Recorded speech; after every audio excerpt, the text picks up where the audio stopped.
పెద్ద నోట్లను రద్దు చేసిన తర్వాత తలెత్తిన ఇబ్బందుల్ని తొలగించాలంటే ప్రజలంతా పూర్తిగా ఆన్లైన్ చెల్లింపుల వైపు మళ్లాలని కేంద్రం పిలుపునిచ్చింది. ఇందుకోసం ఇప్పటికే అనేక వెసులుబాట్లు కల్పించినట్లు వెల్లడించింది. తాజాగా డెబిట్ కార్డు లావాదేవీలపై విధించే సేవా రుసుమును డిసెంబర్ 31 వరకు ఎత్తివేసినట్లు ప్రకటించిన కేంద్రం రైల్వే టికెట్ల బుకింగ్, స్మార్ట్ ఫోన్ల ద్వారా డిజిటల్ లావాదేవీలకు కూడా ఇదే వర్తింపజేస్తున్నట్లు వెల్లడించింది. రబీలో రైతు రుణాలకు ఎలాంటి కొరత లేకుండా నాబార్డు ద్వారా డీసీసీబీలకు 21,000 కోట్లు ఇస్తున్నట్లు ప్రకటించింది.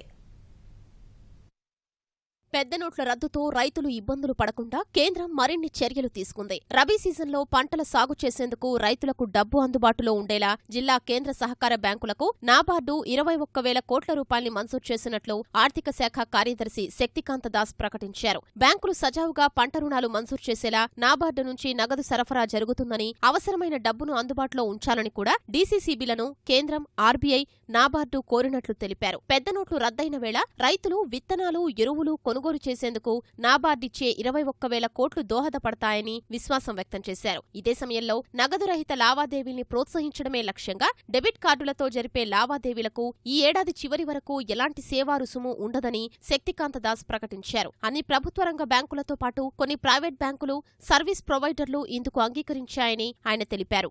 ప్రస్తుతం రూపే కార్డులకు మాత్రమే ఎలాంటి పన్ను లేదు. మిగతా డెబిట్ కార్డులపై 2,000 రూపాయల వరకు 0.75%, 2,000 రూపాయలకు పైన ఉంటే 1% రుసుము వసూలు చేస్తున్నారు. ఈ వ్యాలెట్లలో నగదు పరిమితిని ఆర్బీఐ 20,000 రూపాయలకు పెంచిందని దాస్ వెల్లడించారు. స్మార్ట్ ఫోన్ల ద్వారా డిజిటల్ లావాదేవీలపై విధించే సేవా రుసుము కూడా ఎత్తివేసినట్లు తెలిపారు. రైల్వే టికెట్ల ఆన్లైన్ బుకింగ్ కూడా ఇది వర్తిస్తుందని ఆయన గుర్తు చేశారు. One of the positive outcomes of this decision also is that we expect large number of people to migrate to digital transactions. It is already happening. The public sector banks in particular have informed us that there's a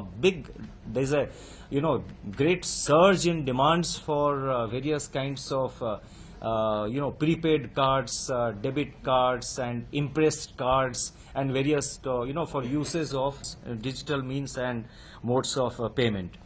toll ప్లాజాల వద్ద toll పన్ను digital పద్ధతిలో చెల్లించేలా నూతన వాహనాలకు RFID tag అమర్చాలని వాహన తయారీదారులకు రవాణా మంత్రిత్వ శాఖ ఆదేశాలు జారీ చేసిందని శక్తికాంత దాస్ తెలిపారు. ఇప్పటికే అమర్చిన వాహనాలకు టోల్ పన్నును డిజిటల్ పద్ధతిలో వసూలు చేయాలని నిర్ణయించిందని చెప్పారు. మరోవైపు నోట్ల రద్దు తరువాత జన్ధన్ ఖాతాల్లో మంగళవారం వరకు 21,000 కోట్ల రూపాయలు జమయ్యాయని వెల్లడించిన ఆర్థిక శాఖ ఆ వివరాల్ని ఎప్పటికప్పుడు పరిశీలిస్తున్నామని, అవసరమైతే తగు చర్యలు తీసుకునేందుకు సిద్ధమవుతున్న వివరించింది. ఇప్పటి వరకు లావాదేవీలు జరగని ఖాతాల్లో నగదు జమపై ప్రత్యేక దృష్టి సారించామన్న ఆర్థిక శాఖ పెళ్లిళ్ల పేరుతో నగదు ఉపసంహరణ జమ అవుతున్న ఖాతాలపై నిఘా పెట్టామని తెలిపింది. ఇతరుల డబ్బును తమ ఖాతాల్లో జమ చేసినట్లు తేలితే కఠిన చర్యలుంటాయని వెల్లడించింది.